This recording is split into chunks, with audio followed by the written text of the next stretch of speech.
আসসালামু আলাইকুম সুপ্রিয় দর্শক, যেহেতু দাবির মৌসুম চলতেছে, আমি আজকে একটি দাবি নিয়ে আপনাদের সম্মুখে উপস্থিত হয়েছি। সেই দাবিটা হচ্ছে, আমি এই মুহূর্তে বাইতুল মুকাররম মসজিদে আছি। মসজিদের অভ্যন্তরে আপনারা দেখতে পাচ্ছেন এই অংশে যে হয়তোবা দেখা যাচ্ছে না যে এখানে কমির আলেম ওলামা বা হেফজখানা যারা পড়াশোনা করতেছে তাদেরকে নিয়ে একটা বড় প্রোগ্রাম হওয়ার কথা।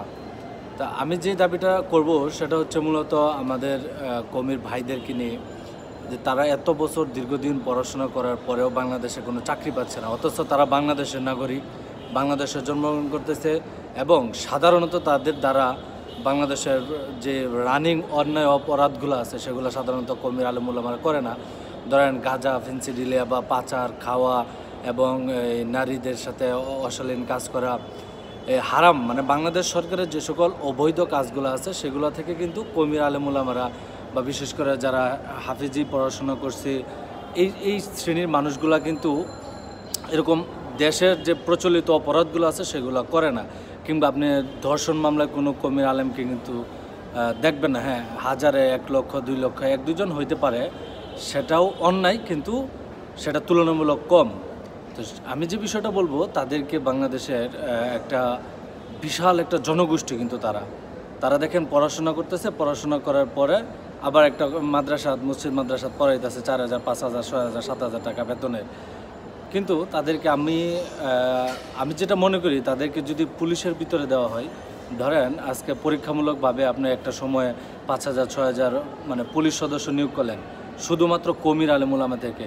আজকে 2024 সালে যদি ওদেরকে নিয়োগ দেন, আজ থেকে 20 বছর পরে, 25-30 বছর পরে তারা যখন রিটায়ার করবে, আজকের তাদের ব্যাঙ্ক অ্যাকাউন্ট, তাদের ফ্যামিলি মানুষের ব্যাঙ্ক অ্যাকাউন্ট এবং 30 বছর পরে ব্যাঙ্ক অ্যাকাউন্টগুলো আপনারা চেক করে দেখবেন। আশা করি সচেতন নাগরিক হিসাবে, দেশপ্রেমিক হিসাবে তারা এই কাজগুলা অন্যায় কোনো কাজ করবে না।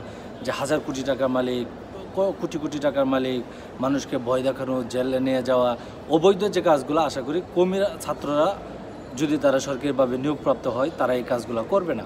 পাশাপাশি ধরেন যে সকল বাংলাদেশের আর্থিক খাত রয়েছে, বা এই কমির আলেম ওলামাদেরকে বা কমির যারা পড়াশোনা করছে সে সকল ছাত্রদেরকে নিয়ে, হাফেজ আলেমদেরকে নিয়ে সমন্বয় করে তাদেরকে 5 মাস 6 মাস একটা ট্রেনিং দিয়ে তাদেরকে যদি একটা মানে প্রোগ্রামের আওতায় নিয়ে আসা হয়, তারা কিন্তু আমার কাছে মনে হয় যে তারা দেশের একটা বৃহৎ জনগোষ্ঠীর এই অংশগ্রহণ আমাদের দেশে কিন্তু একটা কল্যাণ বয়ে আনবে। তারা কিন্তু অন্যায় দুর্নীতি করবে না। তাদের পিছনে কিন্তু যাদের ভিতরে অন্ততপক্ষে ঈমান আছে, যারা আল্লাহ তাআলাকে ভয় করে, তারা কিন্তু এই ধরনের কাজ করবে না, আমি এটা বিশ্বাস করি।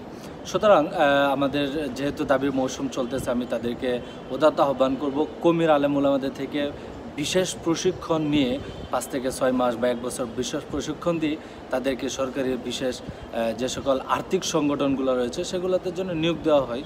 আমি আশা করি বাংলাদেশে অদূর ভবিষ্যতে এই সকল নিয়োগপ্রাপ্ত আলেম ওলামারা অদূর ভবিষ্যতে তাদের বিরুদ্ধে কোনো অভিযোগ আসবে না।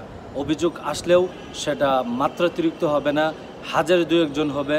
এখন যেরকম 20 জন 30 জন পুলিশ থেকে 2-4 জন খারাপ হয়ে যায়, এরকম 1000 পুলিশ থেকে দেখা গেছে 700-800 পুলিশ খারাপ হয়ে যায়, তখন কিন্তু এই যে একটা রেশিও সেটা কিন্তু আশা করি কমে যাবে।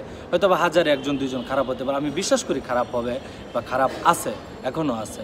তো এখন যেহেতু একটা তাদের বাংলাদেশের অংশগ্রহণ করতেছে বাংলাদেশের নাগরিক, তাদেরকে আইনের ভিতরে নিয়ে এসে তাদেরকে নিয়োগ দেওয়া হোক এবং আজ থেকে 20 বছর পরে পরীক্ষামূলকভাবে দেখা হোক তাদের বর্তমান ইনকাম কত আছে, ভবিষ্যতে তাদের আত্মীয় স্বজন যারা আছে তাদের ব্যাংক ব্যালেন্স চেক করলে আশা করি আমি যেটা দাবি করেছি সেই দাবির পক্ষে আপনিও একমত হবেন।